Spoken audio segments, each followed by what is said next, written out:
Hello everyone, I'm Uncle Hanzi. Welcome to the My Stories of Chinese Characters series. In this episode, I will explain the Chinese character gu for drum and share the story behind the drum character.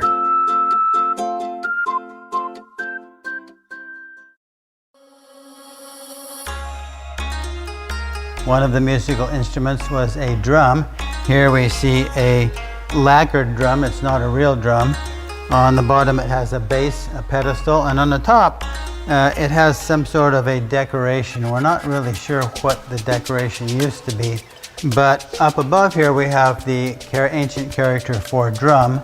We have two parts. On the left hand side you can see the actual drum, and you see the component of this word is pronounced ju, and it can be found in a number of other characters. On the right hand side we have a hand which has a drumstick hitting the drum, and you can see the hand and the remnant of the drumstick on the right hand side. This is the character gu for drum. So now we're going to a special place where we can see a real drum and how it's used.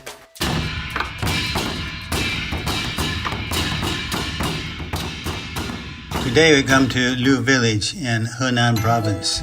The villagers here still have the custom of drumming. I will visit a local drum heir to learn more about the history of drums. What's so special about that Lu Chun drum? Drums were a morale booster during the war. In a war, warriors would beat them before making the charge. It's uplifting, makes people want to charge forward. They lift spirits up, let warriors know it's time for war. They help find the courage to kill the enemy. When did you start learning this? From childhood, we always heard it, and then I learned gradually. It's all been handed down from generation to generation. Everyone can learn it.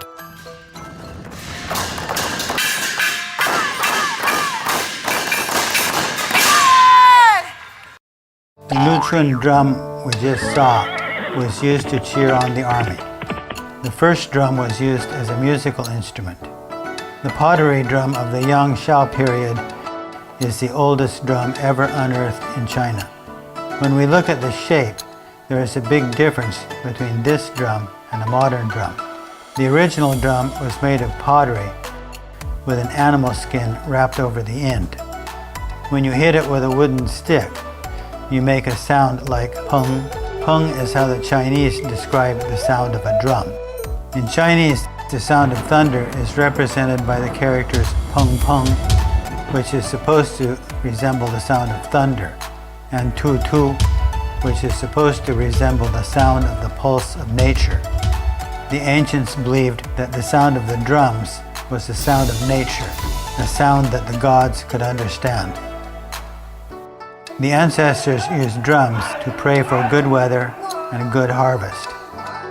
The emperor would also beat the drum to please the gods before a sacrifice. Drums, which were important in ancient times, have developed into a large family of different kinds of drums. The Fengyang flower drum, the Hanzi waist drum, and the northeast drum, and others. The drum has changed, but it is still a drum. Today, the battle drum has disappeared from the battlefield, but it still appears in major competition. For example, in the traditional Chinese dragon boat festival, each dragon boat has a drummer to match the rhythm of the trumpeter and the oars. The simple sounds of ancient times are now played louder and brighter, and it is no longer a simple, natural sound. Different regions have their different traditions. Now in China, the sound of drum music can be heard in all regions, both north and south of the Changjiang River. We are still inspired by the sound and rhythm of the ancient drum.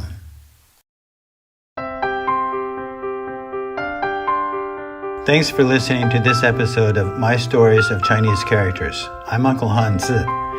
In the next episode, we will interpret the Chinese character Jianbu for divination to understand how Chinese perform divination. If you like the show, please give us a rating or a review. You can also check out the video version of this show at youtube.com. Learn Chinese for fun. See you next time.